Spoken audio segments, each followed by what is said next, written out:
నీకు అనుకూలంగా నీ చేతిలో ఉన్న బైబిలే నువ్వు స్టన్ అవుతావు. పరలోకంలో అదే బైబిల్ ఉన్నది. పరిశుద్ధమైన ప్లేస్ లో దాన్ని టచ్ చేసే అధికారం ఎవరికి ఇవ్వలేదు దేవుడు. ఒక ఆయన యొక్క బ్లడ్ ద్వారా కొనబడిన వారికి తప్ప. అర్థమవుతుందా? ఆయన రక్తంతో కొనుక్కున్న వారి గొర్రెపిల్ల రక్తంలో బట్టలు ఉదుక్కున్న వారికి తప్ప దాన్ని టచ్ చేసే అధికారం ఎవరికీ లేదు. అందుకనే యోహాను ఆ విజన్ ని చూసినప్పుడు బాగా ఏడవడం ప్రారంభించాడు. దీన్ని ముట్టుకునే అధికారం ఎవరికైనా ఉన్నదా అని ఏంజిల్ అడిగినప్పుడు అక్కడ ఎవరికీ లేదు, ఎవరు దాన్ని ఓపెన్ చేయలేకపోతున్నారని యోహాను అక్కడ నిలబడి బాగా ఏడుస్తున్నాడు. అప్పుడు గొర్రె పిల్ల అక్కడ ప్రత్యక్షమైంది. ఆ గొర్రె పిల్ల వచ్చి, నేను దాన్ని ఓపెన్ చేస్తా, నాకు ఇవ్వబడిన అధికారంతో నేను ఆ బైబిల్ని, ఆ వాక్యాన్ని నేను ఓపెన్ చేస్తా, ఆ గ్రంథాన్ని నేను విప్పుతా. దేవుని బిడ్డలారా గుర్తుపెట్టుకోండి, ఏదైతే గొర్రెపిల్ల ఆ గ్రంథాన్ని విప్పబడిందో, గొర్రెపిల్ల ద్వారా ఏదైతే ఆ గ్రంథం విప్పబడిందో, దేవుడు ఇప్పుడు నీ నోట్లో, నీ లోపల, నీ హృదయంలో డైరెక్ట్ గా దేవుడు దాన్ని రిలీజ్ చేశాడు. డైరెక్ట్ గా నీ లైఫ్ లోకి అది మేనిఫెస్ట్ అయింది. అదే వాక్కుగా మార్చబడేటువంటి విధంగా నీ ఫెయిత్ ని నువ్వు ఆపరేట్ చేసుకో.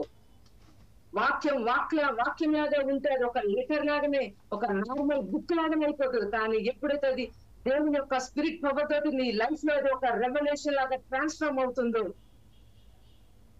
నువ్వే ఆ బుక్ లాగా మారిపోతావు, నువ్వే ఆ బ్లెస్సింగ్ లాగా అయిపోతావు.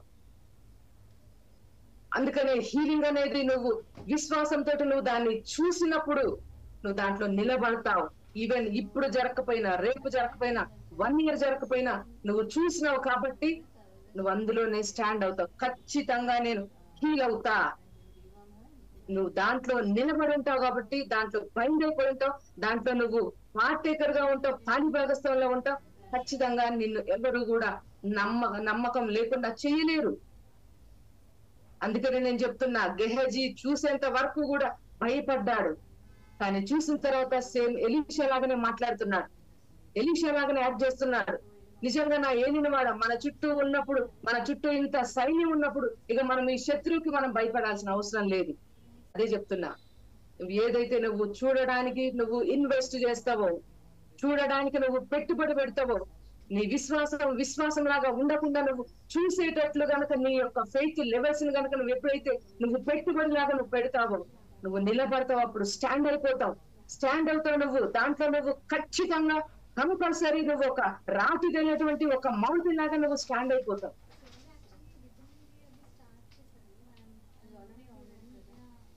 అప్పుడు దేవుడు యూజ్ చేసుకోవడానికి ఓకే అని అంటాడు దేవుడు అప్పుడు. అందుకనే పేతురు రెల్లుగా ఉన్నంత కాలము కూడా, సీమోను రెల్లుగా ఉన్నంత కాలము కూడా దేవుడు అతన్ని పక్కనే ఉంచుకున్నాడు తప్ప అతని ద్వారా ఏమీ జరగలేదు. కానీ ఎప్పుడైతే నువ్వు నిజంగా క్రైస్తువి, దేవుని యొక్క కుమారుడివి, క్రీస్తువి, అభిషిక్తుడివి, ఆ పవర్ నా మీదకి వచ్చింది కాబట్టి నేను ఇప్పుడు స్టాండ్ అయిపోయినా. నేను ఇప్పుడు సీమోన్ లాగా లేదు, ఇప్పుడు నేను బండలాగా మార్చబడ్డా. ఇప్పుడు నేను నా మీద ఎన్ని సంఘాలు నువ్వు కట్టినా నేను అదే విధంగా స్టేబుల్ గా ఉంటా. అప్పుడు యేసుక్రీస్తు అప్పుడు రియాక్ట్ అయ్యాడు. నిజంగా పేతురు, నీ ముందు ఏ పాతాళలోక ద్వారాలు కూడా నిలబడలేవు. ఎప్పుడు దేవుడు రియాక్ట్ అయ్యాడు? ఆయన ఎప్పుడైతే బండను చెప్పాడో అప్పుడు నీ మీద నా సంఘాన్ని కట్టి నీ ముందు ఏది కూడా నిలబడలేదు. నువ్వు భూమి మీద ఏది బంధిస్తే అది నీకు బంధింపబడుతుంది, నువ్వు ఏది ఓపెన్ ఇస్తే అది ఓపెన్ అవుతుంది. సమస్త అధికారాన్ని నీకు అనుగ్రహించా, ఈ కీసే నీకు ఇచ్చా. ఇక దేవుడు ఎంత ఈజీగా రియాక్ట్ అయిపోయాడు. ఎవరైతే బండలాగా, ఒక రాక్ లాగా మీ యొక్క లైఫ్ లో మీరు అట్లా ట్రాన్స్ఫార్మ్ అవుతారో, కంపల్సరీ దేవుడు ఆ రాక్ నే ఒక మైటీ అందమైనటువంటి థ్రోన్ లాగా ట్రాన్స్ఫార్మ్ చేస్తాడు. అందుకే ఇక నువ్వు చేపలనే పట్టాల్సిన అవసరం లేదు పేతురు. ఇక నుంచి నువ్వు మనుష్యులను పట్టడానికి నీకు ఎలిజిబిలిటీ నేను నీకు అనుగ్రహించా, నీకు వచ్చేసింది ఎలిజిబిలిటీ.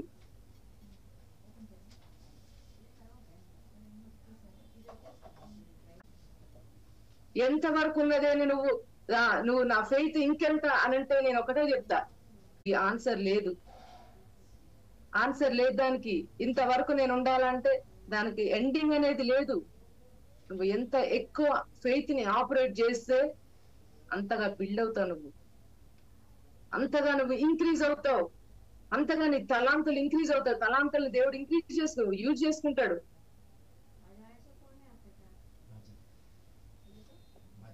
నీ ధనం అనేది ఒక బ్లెస్సింగ్, ఒక హీలింగ్ దగ్గరనే ఆగిపోవాలని నేను కోరుకోవట్లేదు.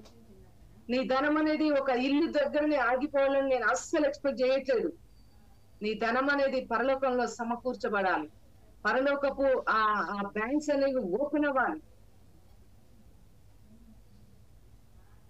అప్పుడు గ్రేట్ వేలో నువ్వు బ్లెస్ అవుతావు, నువ్వు దీవించబడతావు. పిల్లలారా గమనించండి, డేస్ అనేవి చాలా షార్ట్ అవుతున్నాయి, తక్కువగా ఉన్నాయి, ఈజీగా రోల్ అయిపోతున్నాయి. డేస్ అనేవి మనకు తెలియకుండానే ఫాస్ట్ గా అయిపోతున్నాయి. వెళ్ళిపోయిందంటే ఇక మళ్ళీ రాదిగా, ఆ టైం అనేది ఇక రాదు మన లైఫ్ లో. నిన్నటిదిగా రాదిగా, నెక్స్ట్ మినిట్, ఇప్పుడు వెళ్ళిపోయిన మినిట్ అనేది మళ్ళా మన లైఫ్ లో ఎప్పుడు రిపీట్ అవ్వదు.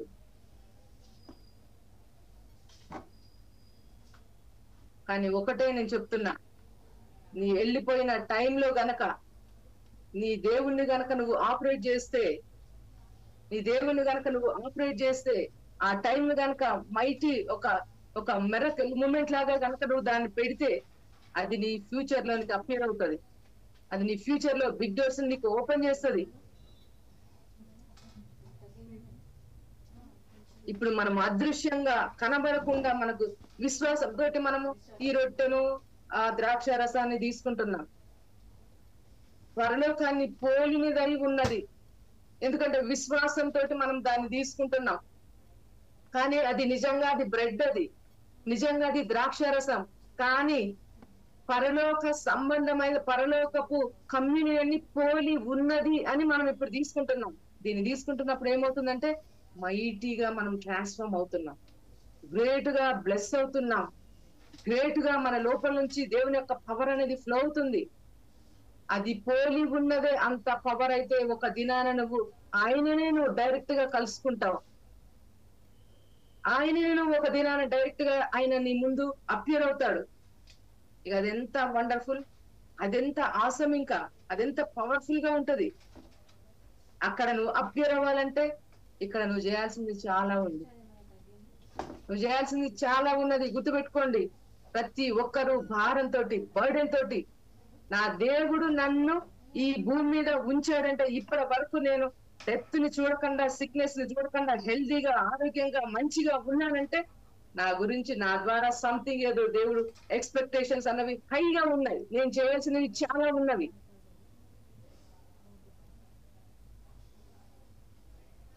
అర్థమవుతుందా? నీ దగ్గర అంత బలం ఉన్నదంటే ఖచ్చితంగా దేవుడు నువ్వు చేయడానికి ఏదో బిగ్ అని దేవుడు పెట్టాడు.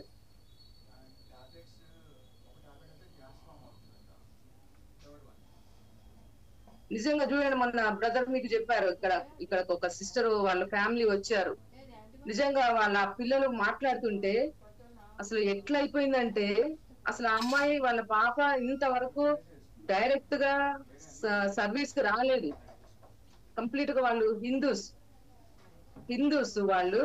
ఆ పాప అసలు సర్వీస్ కి ఒక్కసారి కూడా డైరెక్ట్ గా అసలు మేము చూసిందే లేదు ఆ పాపని.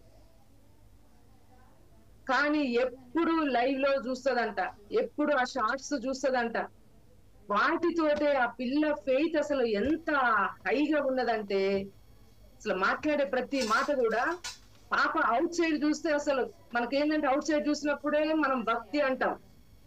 కానీ ఆ పాప అసలు ఆమె లోపల ఉన్న భక్తితోటి అసలు కింద పడిపోయినది, తల క్రిందలైపోయింది. అసలు మాకే అనిపించింది, బామ్మో మేము ఇంకా ఎక్కువగా ఫెయిత్ ని రిలీజ్ చేయాలని. ఆ పాపను చూసినప్పుడు అంత రెన్యూల్ అయిపోయింది మైండ్. అరే చూడండి, అసలు ఎక్కడ ఉంది, దూరంగా ఉన్నది.